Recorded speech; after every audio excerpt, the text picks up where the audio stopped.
श्री गुरुचरण सरोज रज निज मनु मुकुर सुधारी बरनउ रघुवर विमल जसु जो दायकु फलचारी। बुद्धिहीन तनु जानिके सुमिरो पवन कुमार बल बुद्धि विद्या देहु मोहि हरहु कलेश विकार। आखिर ऐसी कौन सी जरूरत आन पड़ी जो बजरंग बली को स्वयं अपने एक भक्त के घर पर जाकर उसकी जान बचानी पड़ी।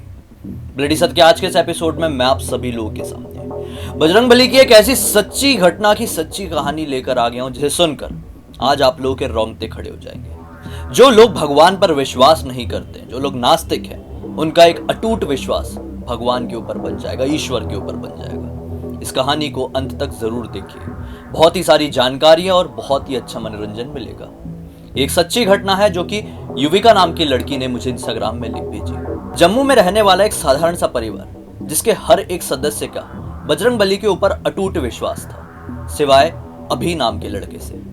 अभी जो कि युविका का बड़ा भाई था। इसे घर पर जब कभी भी लोगों को मौका मिलता था, ये लोग हमेशा बजरंग बली के अलग अलग मंदिर पर जरूर विजिट करते थे।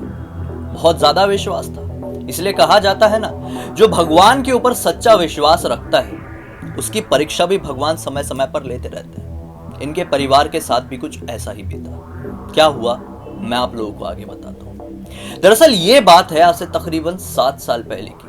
आज से 7 साल पहले तक ये परिवार पूरी तरह से नॉर्मल हुआ करता था। इनका एक फैमिली बिजनेस था जो कि अच्छा खासा चल रहा था, सब कुछ ठीक ही था।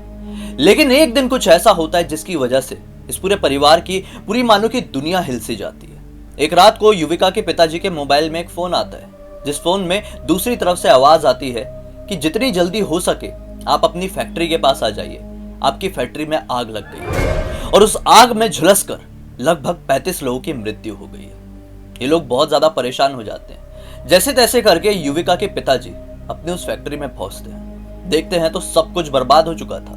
बहुत सारे लोगों की मृत्यु हो चुकी थी और वहीं पर बहुत सारे लोग घायल भी हो चुके थे। बस यही दिन था जिस दिन के बाद से उस परिवार की खुशियां मानो छूट सी गई थी, छिन गई थी। अब जितना भी इनके पास पैसा था, प्रॉपर्टी थी, सब धीरे धीरे करके बिकना शुरू हो जाती है।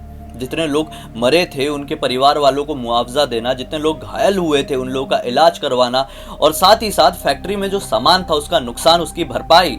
दूसरी तरफ अब धीरे धीरे करके एक ऐसा समय आ गया कि ये परिवार पूरी कंगाली की नौबत में आ गया और इनका घर भी बिक गया। अब ये लोग अपने अच्छे खासे घर को छोड़कर एक छोटे से घर में शिफ्ट हो गए थे। इस परिवार में 5 लोग रहते थे, यानी कि युविका, युविका का भाई अभी, उनके माता पिता और उनकी दादी। अब जैसे तैसे करके ये लोग छोटे घर में अपना गुजर बसर कर ही रहे थे कि एक रात को अचानक से युविका के पिताजी के मोबाइल में फिर से फोन आता है और कहा जाता है कि जितनी जल्दी हो सके, यानी कि कल सुबह होते से ही आपको हमारे ऑफिस में पहुंच जाना है, हम आपको एक नौकरी देने के लिए तैयार हैं। उनके घर में फिर से एक खुशी की लहर दौड़ जाती है। सब लोग खुश थे कि युविका के पिताजी को आज एक नया काम मिल जाएगा और इनका परिवार अब धीरे धीरे करके वापस से सेटल हो जाएगा। लेकिन ये लोग नहीं जानते थे कि किस तरह की अनहोनी उनका इंतजार कर रही है। ये लोग अब जहां पर शिफ्ट हुए थे वो इनके रियल वाले घर से थोड़ी दूरी पर था। एक नया इलाका, नया समझ लो एरिया था। इनको उस एरिया के बारे में ज्यादा जानकारी नहीं थी। सुबह का वक्त होता है और युविका के पिताजी निकल जाते हैं अपनी एक बाइक में इंटरव्यू देने के लिए। इंटरव्यू देकर लौटने लगते हैं, लेकिन ना जाने क्यों इनकी गाड़ी का टायर पंचर हो जाता है। ये पंचर बनवाने के लिए रुकते हैं और पता नहीं कैसे रात का अंधेरा छलक जाता है। रात के लगभग 8 बज रहे थे और युविका के पिताजी अब चिंता में आ गए थे कि मुझे घर पहुंचना पड़ेगा, नहीं तो परिवार में सब लोग फिक्र करने लगेंगे। इनका मोबाइल भी स्विच ऑफ हो चुका था। अब जैसे तैसे करके गाड़ी स्टार्ट करते हैं और बढ़ चलते अपने घर की तरफ। अब रास्ते में एक जंगल पड़ता था, जिस जंगल की जानकारी इन्हें नहीं थी। दरअसल इस जंगल के बारे में यह कहा जाता था कि इस जंगल में खुखार और शैतानी आत्माएं घूमती रहती है और समय समय पर लोगों को अपना शिकार बना लेती है। अब वो उस रास्ते से गुजर ही रहे थे कि अचानक से उनकी गाड़ी बंद सी पड़ जाती है। अब वो गाड़ी स्टार्ट करने ही लगते हैं कि अचानक से उनकी नजर पड़ती है उनके राइट साइड में एक लहराते हुए साए पर। ये सफेद रंग का साया था। इसे देखकर युविका के पिताजी थोड़ा घबरा जाते हैं। मन ही मन हनुमान चालीसा का पाठ करना शुरू कर देते हैं और फिर किस्मत की बात थी कि बाइक स्टार्ट भी हो जाती है। बस यहीं तब सब कुछ नॉर्मल था। अब जैसे युविका के पिताजी घर पर पहुंचते तो सब लोग हैरान थे कि युविका के पिताजी जो दिख रहे थे, जो उनका हुलिया था, ये बहुत ही ज़्यादा अजीब सा था। मतलब वो गए तो पूरी नॉर्मल तरह से थे, लेकिन जब आए तो बहुत ही ज़्यादा थके दिख रहे थे। सब लोग परेशान हुए कि आप इतने ज़्यादा कैसे थक गए, आप तो बहुत दूरी पर नहीं गए थे। युविका के पिताजी खुद ज़्यादा परेशान हो गए कि मैं इतना ज़्यादा थका हुआ फील नहीं कर रहा हूँ, लेकिन मेरा चेहरा ऐसा कैसे दिख रहा है। लेकिन सोचते हैं चलो ठीक है, नॉर्मल है। अब रात होती है, सब लोग सोने के लिए जाते हैं, लेकिन जब अगली सुबह होती है तो इनकी जिंदगी की नॉर्मल सुबह नहीं थी। युविका के पिताजी एक साय से पोजेस्ड हो चुके थे, बहुत ही वियर्ड सी हरकतें करने लगे थे और उनका शरीर मानो कि बहुत बुरी तरह से तप रहा था।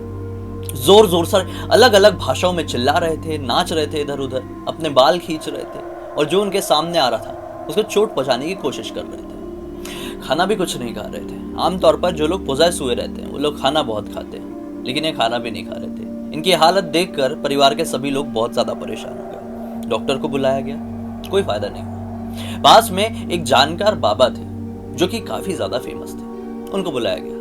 बाबा ने देखे और एक नजर में देखते सही कह दिए कि इन्हें एक आत्मा ने पोजेस कर लिया। जितनी जल्दी हो सके, जितनी जल्दी हो सके पंजाब के पटियाला के अंजनेय मंदिर में जाओ। ये बजरंगबली का एक बहुत ही पुराना और बहुत ही प्रसिद्ध मंदिर है, यहाँ पर जाओगे तो जरूर फायदा मिलेगा। अब ये लोग एग्जैक्टली 2 दिन बाद वहां जाने के लिए अपनी गाड़ी बुक कर लेते हैं। उस मंदिर में पहुंचते से सब कुछ बदल जाता है। पिताजी अभी नॉर्मल सा बिहेव कर रहे थे।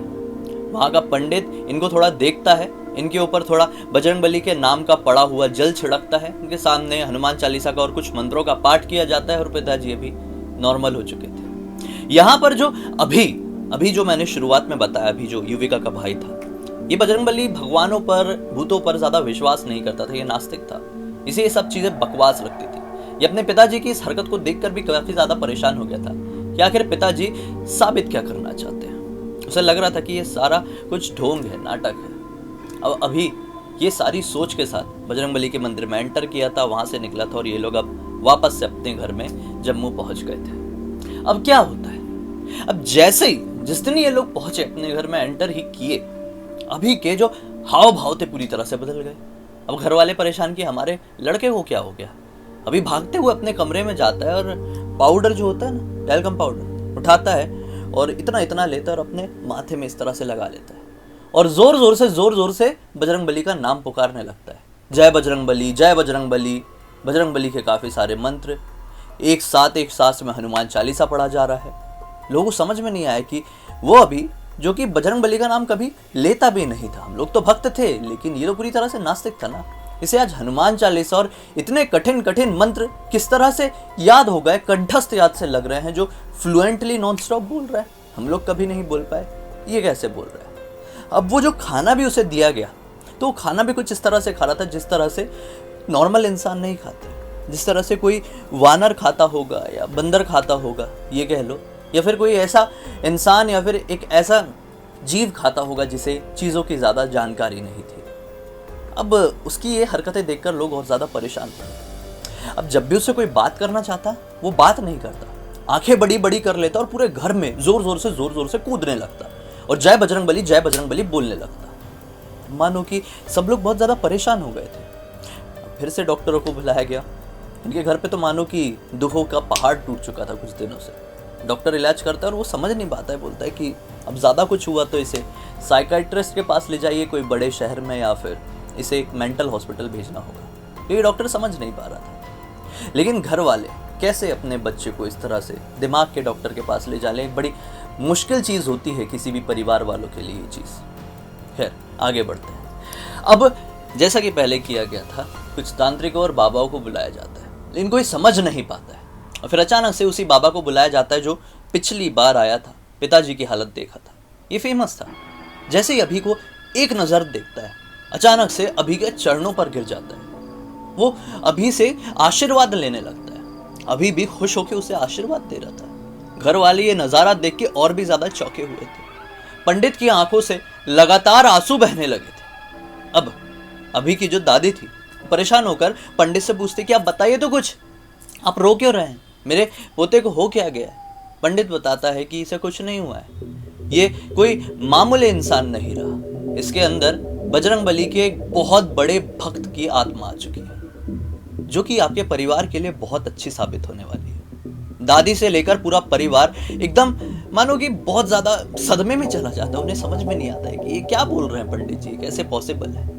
दरअसल पंडित ने यह बताया कि जब आप लोग मंदिर गए थे और मंदिर से लौट रहे थे, उसी समय एक पीपल के पेड़ से इसके शरीर में एक आत्मा ने वास कर लिया। वो आत्मा कोई मामूली आत्मा नहीं है, वो बजरंगबली के आदेश से इस बच्चे के अंदर आई हुई है। अब देख लेना, इस बच्चे को अपने घर पे जिस तरह से भी रह रहा है रखो, 21 दिनों तक रखो, और 21 दिन बाद एग्जैक्टली उस मंदिर में वापस जाना, बजरंगबली के सामने नारियल चढ़ाना और धन्यवाद कहना, वापस लौट जाना, सब कुछ बदल चुका होगा। अब आने वाले 21 दिन इनके परिवार वालों के लिए बहुत अजीब थे। ये खुश होते, परेशान होते या टेंशन में आते, क्या करते इन्हें समझ में नहीं आ रहा था। इसकी हरकतें पूरी तरह से बदली हुई थी। ये 4-4 दिन तक मंदिरों में सोया रहता था आसपास के, नॉन स्टॉप सुबह से उठ के पूजा करते रहता था। लगभग 4 बजे से उठ जाता था ब्रह्म मुहूर्त के समय से, और बजरंगबली के सामने बैठ के नॉन स्टॉप पूजा करते रहता था। सब लोग बहुत ज्यादा परेशान हो रहे थे और दूसरी तरफ सब लोग खुश भी। और अचानक से फिर से अभी के पिताजी के मोबाइल में एक फोन आता है। यह फोन इनकी जिंदगी में एक बहुत बड़ा बदलाव लेकर आया। दूसरी तरफ से एक आदमी जो कि अभी के पिताजी का बहुत पुराने जमाने का पार्टनर हुआ करता था, वो अभी के पिताजी से ये कहता है कि मैं अपनी जिंदगी के आखिरी समय काट रहा हूँ, मेरी मृत्यु होने वाली है, मैं कैंसर के लास्ट स्टेज में हूँ, डॉक्टर ने मुझे लगभग 1 महीने का समय दिया है, अब मेरे बाद मेरे घर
आस्तिक बच्चा, जो कि अब पूरी तरह से आस्तिक बन चुका था, बजरंगबली के ऊपर अटूट विश्वास हो चुका था, जिस तरह से विश्वास उसके परिवार वालों को हुआ करता था। आज इस बात को, जैसा मैंने बताया, 7 साल बीत चुके हैं और इनका परिवार अब पहले से भी काफी ज्यादा तरक्की कर चुका है, काफी आगे बढ़ गए हैं ये लोग। इसलिए कहा जाता है, भूत पिशाच निकट नहीं आवे, महावीर जब नाम सुनावे।